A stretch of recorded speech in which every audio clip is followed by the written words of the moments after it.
ঘুমানোর চেষ্টা করি কিন্তু মনে ভয়ের লেজ থাকে। হঠাৎ ফিসফিস আওয়াজ আবার আসে, এবার দরজার পাশ থেকে। মনে হলো কেউ আমার দিকে হাত বাড়াচ্ছে। আমি কাঁপতে কাঁপতে ল্যাম্প জ্বালাই।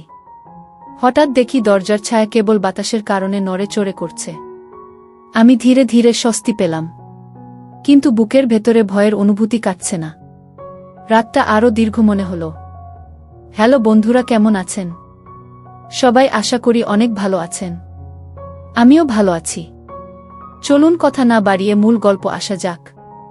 আর হ্যাঁ, আপনারা যদি আমাদের চ্যানেল নতুন হয়ে থাকেন তাহলে অবশ্যই আমাদের চ্যানেলটিকে সাবস্ক্রাইব করে পাশে থাকা বেল আইকনটি বাজিয়ে দিবেন। আমি মহুজা। আমার বয়স 22 বছর। আমি দেখতে সুন্দর, গায়ের রং ফর্সা এবং শরীর ফিট। আমি ইউনিভার্সিটিতে পড়ি। লকডাউনের কারণে বিশ্ববিদ্যালয় বন্ধ। শুধু কয়েকটা প্রাইভেট টিউশন আছে, যার মধ্যে গণিত টিউশন হয়। সন্ধ্যা 6টা থেকে রাত 8টা আমার বাসা থেকে ম্যাডামের বাসা রিকশায় যেতে 20-25 মিনিট লাগে। আমরা মোট 10 জন ছাত্রী ম্যাডামের কাছে প্রাইভেট পড়ি। সেই দিনের ঘটনা আমি কখনো ভুলব না। সেদিন রবিবার ছিল। সকাল থেকেই আকাশ মেঘলা, হালকা বাতাস বইছিল। এমন দিনে সাধারণত আমি বাইরে যাই না, তবে বৃষ্টি হয়নি তাই প্রাইভেটে যাওয়ার সিদ্ধান্ত নিয়েছিলাম। প্রাইভেটে যাওয়ার কয়েক ঘন্টা আগে আমি ঘুমিয়ে পড়েছিলাম। 5:30 মা আমাকে ডেকে জাগালেন। ঘড়ি দেখলাম, লেট হয়ে গেছি। তাড়াহুড়ো করে উঠে জিন্স প্যান্ট আর কুর্তি পরলাম। 5:40 বাসা থেকে বের হয়ে গেলাম। সময়মতো পৌঁছেছি। তাদের বাসায় ঢুকতেই কেমন অদ্ভুত আবহ তৈরি হল। চারপাশে শান্তি নেই, শুধু আমরা 4 জন ছাত্রী উপস্থিত। ম্যাডাম পড়ানো শুরু করলেন। হঠাৎ জানালার বাইরে একটি ছায়া নড়চড়ে করল। আমি থমকে গেলাম। মনে হলো কেউ আমাদের দিকে তাকাচ্ছে। রিকশার ধ্বনির সাথে হঠাৎ একটি কুকুরের হট্টগোল। আমি চুপচাপ বসে রইলাম। চারপাশে কেউ নেই, শুধু বাতাসে শীতলতা আর অদ্ভুত অনুভূতি। হঠাৎ দরজার কণ্ঠ ফিসফিস শুনতে পেলাম। কেউ বলল, মহুজা তুমি কি একা? আমি বুক চেপে ধরলাম। চারপাশে তাকালাম, কারও দেখা নেই। আবার শব্দটা এলো, এবার আরও কাছে। আমি ভয় পেয়ে পিছনে হেলান দিয়ে দাঁড়িয়ে রইলাম। চিৎকার করতে চাই কিন্তু গলায় শব্দ নেই। ম্যাডাম হঠাৎ ঘুরে তাকালেন কিন্তু কিছু দেখলেন না। আমি লজ্জিত হয়ে মাথা নিচু করলাম, কিন্তু মনে হলো চারপাশে অদৃশ্য চোখ আমার উপর নজর রাখছে।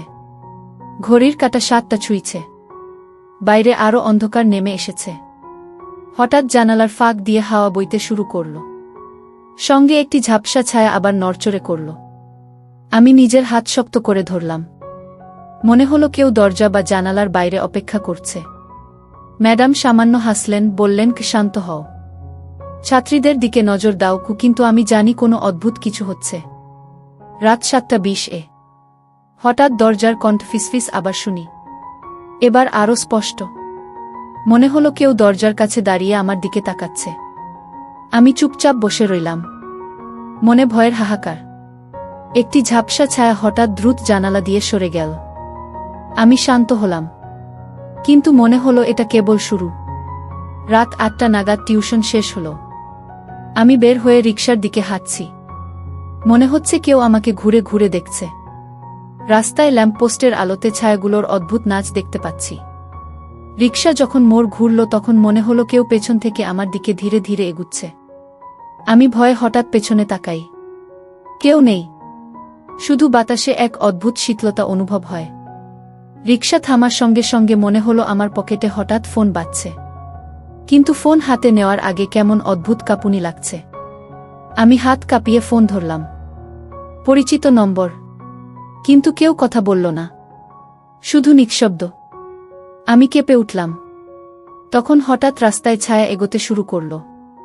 মনে হলো কেউ আমাকে লক্ষ্য করে আমার দিকে ধেয়ে আসছে। আমি দ্রুত বাসার দিকে দৌড়ে গেলাম। রাস্তায় একাকী থাকাটা ভয়ঙ্কর মনে হলো। দরজা খুলে ভেতরে ঢুকতেই বুকের ভেতর হঠাৎ এক ধরনের শান্তি পেলাম। কিন্তু জানালার বাইরে অদ্ভুত ছায়া এখনো চোখে ভেসে উঠছে। রাতে বিছানায় শুয়ে মনে হলো আজকের রাত আমি কখনো ভুলব না। বুকের ভেতরে কেঁপুনি আর ভয়ের অনুভূতি। আবার মাথা তুলে জানালা থেকে তাকাই। মনে হলো ছায়াগুলো যেন আমার চারপাশে ঘুরছে। আমি নিজের পকেটে হাত রাখি এবং ঠিক করি আগামীকাল ম্যাডামের কাছে গিয়ে এই ঘটনার কথা খুলে বলবো, যাতে কেউ আমাকে আর হুমকি দিতে না পারে। রাত পেরিয়ে ভোর হল। হালকা আলো এসে জানালার কাছে পড়ছে। আমি গভীর নিঃশ্বাস নিই এবং ঠিক করি আর কখনো একা বাইরে যাব না। এমন অদ্ভুত সন্ধ্যা আর মনে নেই কখনো আমার জীবনের অংশ হিসেবে। রাতটি আরও গভীর হয়ে এসেছে। মহুজা নিজের রুমে বসে পড়েছে। মনে হচ্ছে চারপাশে অদ্ভুত নীরবতা ভেসে আসছে। জানালার বাইরে হঠাৎ একটি ছায়া কেঁপে ওঠে। মনে হলো কেউ ধীরে ধীরে আমার দিকে এগোচ্ছে। আমি বুক চেপে ধরলাম। হঠাৎ রুমের দরজার নকানকানি শুনতে পেলাম। আমি থমকে গেলাম। মনে হলো কেউ দরজার ওপাশে দাঁড়িয়ে আছে। আমি বললাম, কে আছ সেখানে? কোনো উত্তর নেই, শুধু নিঃশব্দ।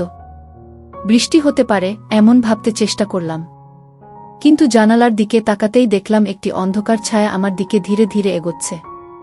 আমি দ্রুত চেয়ার সরালাম আর মায়ের ফোনে কল দিতে চাই, কিন্তু ফোন পকেটে নেই। মনে হলো কেউ আমার পেছন দিকে হঠাৎ করেই ফিসফিস আওয়াজ আসে। আমি ধীরে ধীরে ঘুরে দেখি, কেউ নেই। মনে হলো হাওয়ায় ছায়াগুলো নড়ে চড়ে করছে। হঠাৎ জানালার দরজা হালকা করে খোলার শব্দ আসে। আমি কাঁপতে কাঁপতে জানালার দিকে দৌড়াই, কিন্তু বাইরে অন্ধকারের মধ্যে কেউ দেখা যাচ্ছে না। কেবল ল্যাম্পপোস্টের আলোতে ছায়া নড়ে চড়ে করছে। আমি দ্রুত জানালা বন্ধ করি। বুকের ভেতরে কেঁপুনি তীব্র হয়ে যায়। ঘুমানোর চেষ্টা করি, কিন্তু মনে ভয়ের লেজ থাকে। হঠাৎ ফিসফিস আওয়াজ আবার আসে, এবার দরজার পাশ থেকে। মনে হলো কেউ আমার দিকে হাত বাড়াচ্ছে। আমি কাঁপতে কাঁপতে ল্যাম্প জ্বালাই। হঠাৎ দেখি দরজার ছায়া কেবল বাতাসের কারণে নড়ে চড়ে করছে।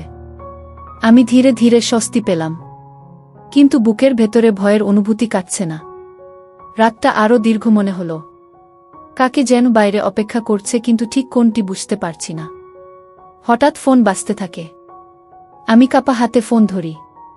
পরিচিত নম্বর, কিন্তু কেউ কথা বলল না, কেবল নিঃশব্দ। আমি কাঁপতে কাঁপতে রুমের আলোর দিকে তাকাই। মনে হলো ছায়াগুলো ধীরে ধীরে গঠন পরিবর্তন করছে। আমি নিজেকে বলতে থাকি, শান্ত হও মহুজা, সব কল্পনা তোমার কি। কিন্তু হঠাৎ জানালার বাইরে ঝাপসা ছায়া আবার নড়ে চড়ে করছে। আমি চিৎকার করতে চাই, কিন্তু গলায় শব্দ নেই। মনে হলো কেউ আমার শ্বাসের শব্দ শুনছে। আমি নিজের বুক চেপে ধরলাম আর ঠিক করি আগামীকাল ম্যাডামের কাছে যাব এবং ঘটনার কথা বলব, যাতে কেউ আর আমাকে ভয় দেখাতে না পারে। রাতের নীরবতা আর ছায়ার খেলা আমার মনে রয়ে গেল। মনে হলো রাত শেষ হলেও আমার মনে সেই ভয়ের স্মৃতি চিরকাল থাকবে। আমি জানি আবার কখনো এই ধরনের সন্ধ্যা আসতে পারে। আমি নিজের নিরাপত্তা নিয়ে সতর্ক থাকব এবং আর কখনো একা রাস্তায় যাব না। রাত গভীর হয়েছে। মহুজা নিজের রুমে বসে আছে। জানালার কাছে ঝাপসা ছায়াগুলো তার চোখে ভেসে উঠছে। মনে হচ্ছে কেউ তার পেছনে আছে। হঠাৎ রুমের দরজার নিচ থেকে ঠক ঠক শব্দ শোনা গেল। মহুজা বুক চেপে ধরল। মনে হলো কেউ ভিতরে ঢুকতে চাইছে। সে হঠাৎ ল্যাম্প জ্বালাল এবং কেবিনেটের পিছনে লুকিয়ে পড়ল। হাত কাঁপছে। মনে হলো ঘাড়ের পিছনে কোনা ঠান্ডা স্পর্শ বয়ে গেছে। সে ঘুরে তাকাল। কারো কোনো মুখ নেই, শুধু ছায়া নড়চড় করছে। হঠাৎ জানালার বাইরে ঝাপসা ছায়া দ্রুত ধীরে ধীরে এগোচ্ছে। মহুজা চিৎকার করতে চাইলে গলা কাঁপছে, শব্দ বের হচ্ছে না। সে পেছনে হেঁটে দেয়ালের পাশে আটকে গেল। মনে হলো কেউ তার প্রতি নজর রাখছে। হঠাৎ জানালার ধারে ফিসফিস আওয়াজ শোনা গেল। মনে হলো কেউ ধীরে ধীরে হাত বাড়াচ্ছে। মহুজা শ্বাস ধরে চুপচাপ দাঁড়াল। হঠাৎ ল্যাম্পের আলোতে একটি কালো পোশাকের ছায়া স্পষ্ট হল। ছায়া ধীরে ধীরে ঘরে ঢুকছে। মহুজা কাঁপা চোখে ছায়ার দিকে তাকাল এবং হঠাৎ চিৎকার করতে চাইলে মনে হলো গলার শব্দ আটকে গেছে। ছায়া মুখের দিকে এগিয়ে আসল।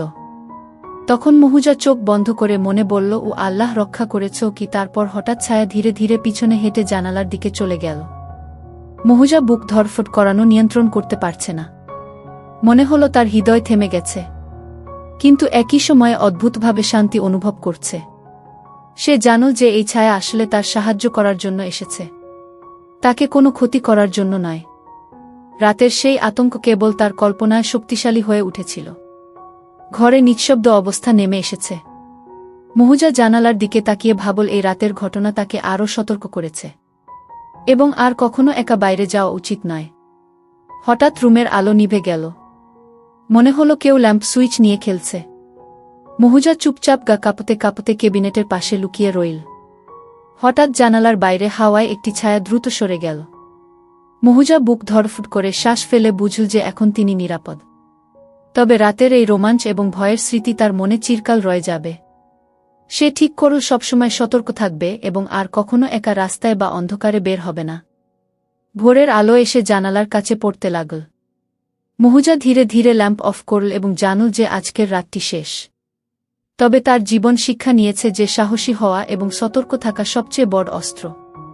রাতের সেই ছায়া তাকে চরমভাবে ভয় দেখিয়েছে, কিন্তু একই সময়ে আত্মবিশ্বাস এবং সাহসও শিখিয়েছে। মহুজা জানল যে ভয়কে চ্যালেঞ্জ করার মাধ্যমেই জীবনের নিরাপত্তা নিশ্চিত হয়। সে গভীর নিঃশ্বাস নিয়ে জানালার পাশে বসে ভাবল আগামী দিন থেকে কোনো ঝুঁকি নেওয়া যাবে না এবং নিজের নিরাপত্তা সবসময় অগ্রাধিকার হবে। তার জীবন এখন আরও সতর্ক এবং শক্তিশালী হয়ে উঠেছে। পরদিন সকাল যখন মহুজা জানালার বাইরে তাকিয়ে দেখল রাস্তায় কোনো অদ্ভুত ছায়া নেই। শহরটা শান্ত মনে হল। সে ল্যাম্পপোস্টের আলোতে ছায়ার স্মৃতি মনে করলেও জানল যে আর কেউ তাকে অনুসরণ করছে না। হঠাৎ ফোন বাজল। মহুজা দ্রুত ফোন ধরল। পরিচিত নম্বর। ম্যাডামের নাম দেখাচ্ছে।